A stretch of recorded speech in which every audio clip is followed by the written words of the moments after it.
오늘 말씀은 에스겔 29장 1절에서 16절까지의 말씀입니다. 구약 에스겔 29장 1절에서 16절까지의 말씀을 이 시간 공동체 성경 읽기 영상으로 함께 보시겠습니다. 제29장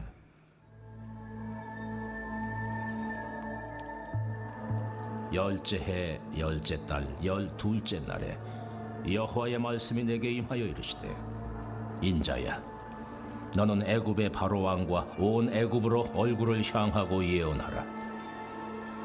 너는 말하여 이르기를 주 여호와께서 이같이 말씀하시되 애굽의 바로 왕이여, 내가 너를 대적하노라. 너는 자기의 강들 가운데에 누운 큰 악어라. 스스로 이르기를 나의 이 강은 내 것이라. 내가 나를 위하여 만들었다 하는도다. 내가 갈고리로 내 아가미를 꿰고 너의 강의 고기가 내 비늘에 붙게 하고 내 비늘에 붙은 강의 모든 고기와 함께 너를 너의 강들 가운데에서 끌어내고 너와 너의 강의 모든 고기를 들에 던지리니 네가 지면에 떨어지고 다시는 거두거나 모으지 못할 것은 내가 너를 들짐승과 공중의 새의 먹이로 주었습니다. 애굽의 모든 주민이 내가 여호와인 줄을 알리라. 애굽은 본래 이스라엘 족속에게 갈대 지팡이라. 그들이 너를 손으로 잡은즉 내가 부러져서 그들의 모든 어깨를 찢었고, 그들이 너를 의지한즉 내가 부러져서 그들의 모든 허리가 흔들리게 하였느니라. 그러므로 주 여호와께서 이같이 말씀하셨느니라. 내가 칼이 내게 임하게 하여 내게서 사람과 짐승을 끄는즉 애굽 땅이 사막과 황무지가 되리니 내가 여호와인 줄을 그들이 알리라. 내가 스스로 이르기를 이 강은 내 것이라 내가 만들었다 하도다. 그러므로 내가 너와 내 강들을 쳐서 애굽 땅 믹돌에서부터 수에네 곧 구술지경까지 황폐한 황무지 곧 사막이 되게 하리니 그 가운데로 사람의 발도 지나가지 아니하며 짐승의 발도 지나가지 아니하고 거주하는 사람이 없이 40년이 지날지라. 내가 애굽 땅을 황폐한 나라들 같이 황폐하게 하며 애굽 성읍도 사막이 된 나라들의 성읍같이 40년 동안 황폐하게 하고 애굽 사람들은 각국 가운데로 흩으며 여러 민족 가운데로 해치리라. 주 여호와께서 이같이 말씀하셨느니라. 40년 끝에 내가 만민 중에 흩은 애국 사람을 다시 모아내되 애굽에 사로잡힌 자들을 돌이켜 바드로스 땅 곧 그 고국 땅으로 돌아가게 할 것이라. 그들이 거기에서 미약한 나라가 되되 나라 가운데에 지극히 미약한 나라가 되어 다시는 나라들 위에 스스로 높이지 못하리니 내가 그들을 감하여 다시는 나라들을 다스리지 못하게 할 것임이라. 그들이 다시는 이스라엘 족속의 의지가 되지 못할 것이요 이스라엘 족속은 돌이켜 그들을 바라보지 아니하므로 그 죄악이 기억되지 아니하리니 내가 여호와인 줄을 그들이 알리라 하셨다 하라. 속담 중에 빛 좋은 게살구라는 속담이 있습니다. 겉으로 보기에는 빛깔이 곱고 먹음직스러워 보이지만 막상 입에 넣고 씹어보면 신맛만 나고 알맹이는 없어 먹을 수 없는 살구를 말합니다. 즉 겉에는 화려하지만 속이 텅 비어 아무런 도움이 되지 않는 상태를 의미합니다. 또 우리가 인생이라는 험한 산을 오를 때 필요한 것은 지팡이입니다. 이 지팡이 중에도 바로 이런 빛 좋은 게살구 같은 지팡이가 있습니다. 지팡이는 체중을 실어서 의지하는 도구인데 겉만 화려하고 속이 텅 빈 갈대 지팡이는 체중을 싣는 순간 뚝 하고 부러져 버립니다. 부러지는 것만으로 끝나면 다행인데 부러진 가시와 조각이 짚고 있던 사람의 손과 어깨를 찔러 큰 상처를 입힐 수도 있습니다. 그렇다면 반대로 좋은 지팡이는 어떤 지팡이일까요? 바로 속이 꽉 차서 아무리 힘을 주어 짚어도 부러지지 않는 지팡이가 아주 좋은 지팡이입니다. 오늘 본문 말씀은 바로 이 속이 빈 갈대 지팡이에 대한 이야기입니다. 오늘 하나님께서는 선지자 에스겔을 통해 당대 최고의 강대국이었던 애굽을 향해 심판을 선언하십니다. 그런데 그 심판의 핵심 이유 중 하나가 바로 애굽이라는 속빈 지팡이를 의지했기 때문이라고 말씀합니다. 오늘 말씀을 통해 우리는 지금 내 삶에서 어떤 지팡이를 잡고 있는지 점검하는 시간이 되기를 소망합니다. 오늘 본문 6절과 7절을 먼저 살펴보겠습니다. 애굽의 모든 주민이 내가 여호와인 줄을 알리라. 애굽은 본래 이스라엘 족속에게 갈대 지팡이라. 그들이 너를 손으로 잡은즉 내가 부러져서 그들의 모든 어깨를 찢었고 그들이 너를 의지한즉 내가 부러져서 그들의 모든 허리가 흔들리게 하였느니라. 하나님은 애굽을 가리켜 이스라엘 족속의 갈대 지팡이라고 부르십니다. 이스라엘은 북쪽에서 바벨론이라는 거대한 위협이 몰려올 때 하나님을 찾는 것이 아니라 당대 최고의 무력과 경제력을 자랑하던 애굽을 의지했습니다. 애굽이라면 나를 지켜줄 것이라고 믿고 그 지팡이를 꽉 잡았습니다. 하지만 그 결과는 어땠습니까? 이스라엘이 힘껏 의지하여 체중을 싣는 순간 애굽이라는 지팡이는 맥없이 부러져 버렸습니다. 그리고 그 부러진 갈대의 날카로운 조각들이 이스라엘의 어깨를 찢고 허리를 흔들게 만들었습니다. 애굽을 의지한 결과가 구원이 아니라 더 큰 비극과 망국이었습니다. 그렇다면 애굽은 왜 이렇게 허망하게 무너지는 갈대 지팡이에 불과했을까요? 3절에 그 이유가 나옵니다. 너는 말하여 이르기를 주 여호와께서 이같이 말씀하시되 애굽의 바로 왕이여 내가 너를 대적하노라. 너는 자기의 강들 가운데 누운 큰 악어라. 스스로 이르기를 이 강은 내 것이라. 내가 나를 위하여 만들었다 하는도다.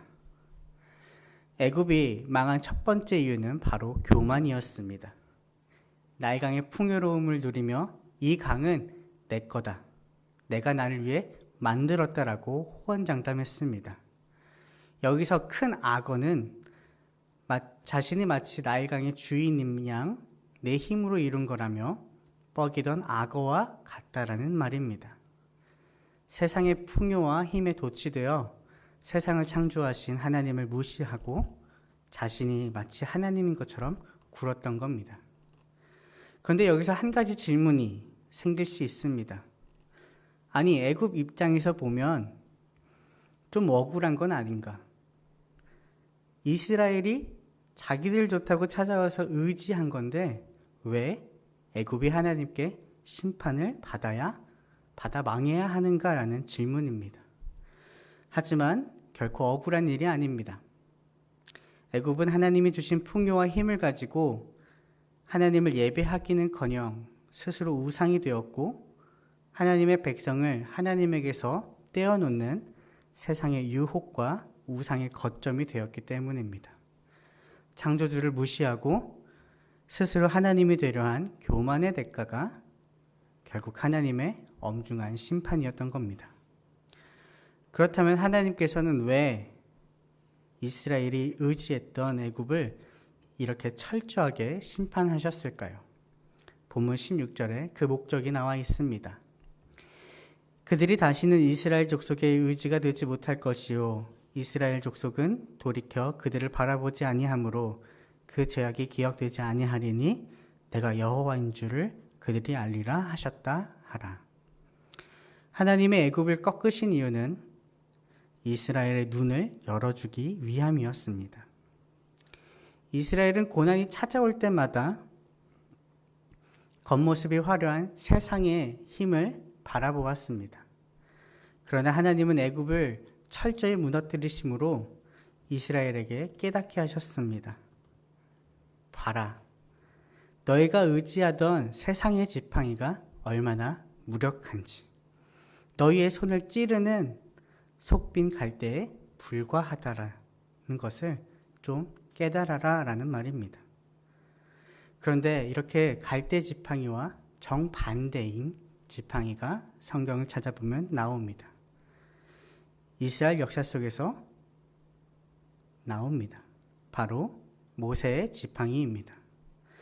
출애굽기에서 하나님은 모세를 부르실 때 물으십니다. 내 손에 있는 것이 무엇이냐?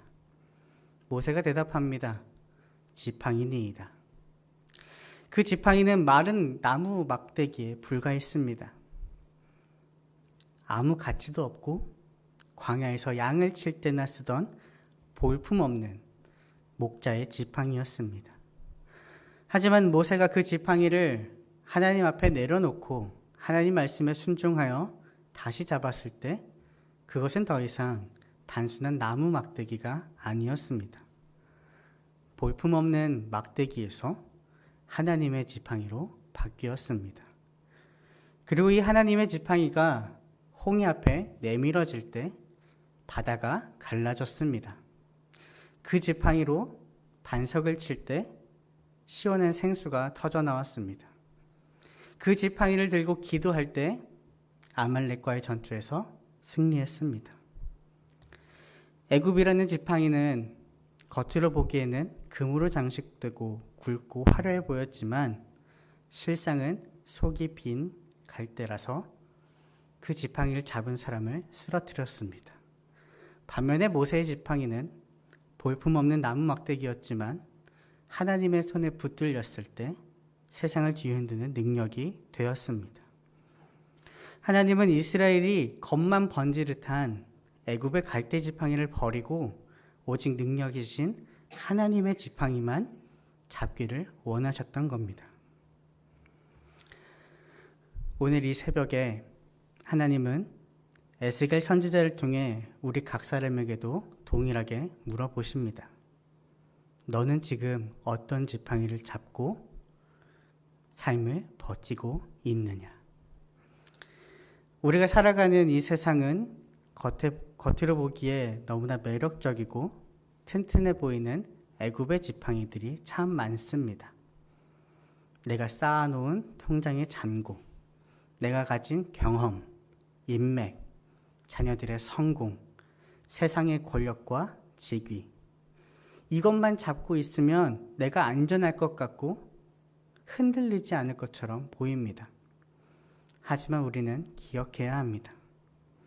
하나님이 없는 세상의 지팡이는 언젠가 결정적인 순간에 뚝 하고 부러질 속빈 갈대 지팡이에 불과합니다. 내 인생의 무게를 온전히 실어 의지하는 순간 반드시 부러져 내 영혼과 삶에 깊은 상처를 남기게 된다는 사실을 우리는 기억해야 합니다.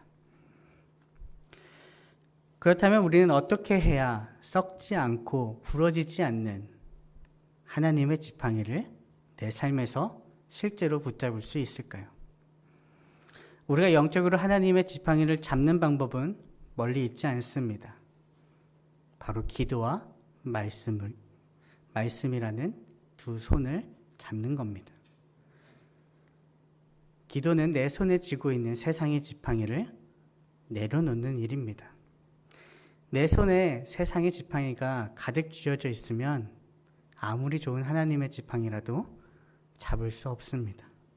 내 경험, 내 힘으로 해결하려던 손의 힘을 빼고 하나님 앞에 내 손을 비워내는 시간, 손을 내려놓는 게 기도입니다. 또 말씀은 그 비워진 손으로 하나님의 약속을 꽉 붙잡는 일입니다. 등산을 하다 보면 지팡이가 꼭 필요합니다. 이 지팡이는 바닥을 든든히 받쳐줘서 우리가 잘 걸어갈 수 있게 합니다. 그렇듯 매일 새벽 주시는 하나님의 말씀은 우리가 하루를 살아갈 때 흔들리지 않도록 삶의 받침대가 되어줍니다. 오늘 들은 말씀을 붙잡고 오늘 하루 삶의 현장에서 그 말씀대로 한 걸음 내딛는 것, 이것이 바로 하나님의 지팡이를 짚고 세상을 걸어가는 삶입니다. 하지만 지금 우리의 모습은 어떻습니까? 삶의 무게가 너무 무거워서 힘이 드신 분도 있고 내 힘과 세상의 지팡이로 버티려다가 손과 허리를 다쳐 낙심하고 계시진 않습니까? 오늘 이 새벽에 내가 힘껏 의지했던 세상의 지팡이를 하나님 앞에 내려놓으시기 바랍니다. 겉은 화려하나 결국 부러질 세상을 의지하지 마시고 기도와 말씀으로 능력이 되시는 하나님만을 우리의 지팡이로 꽉 잡으시기 바랍니다. 그래서 오늘 하루, 아니 주님 나라 갈 때까지 하나님의 권능의 지팡이를 의지하여 세상을 날마다 승리하는 삶을 살아가는 저와 여러분이 되기를 소망합니다. 기도하겠습니다. 전능하신 하나님, 우리가 잡고 있는 지팡이가 하나님의 지팡이가 아니라 세상의 지팡이였음을, 속이 비어 나를 지탱해주는 지팡이가 아니라 나를 찌르는 지팡이를 잡고 있었음을 고백합니다.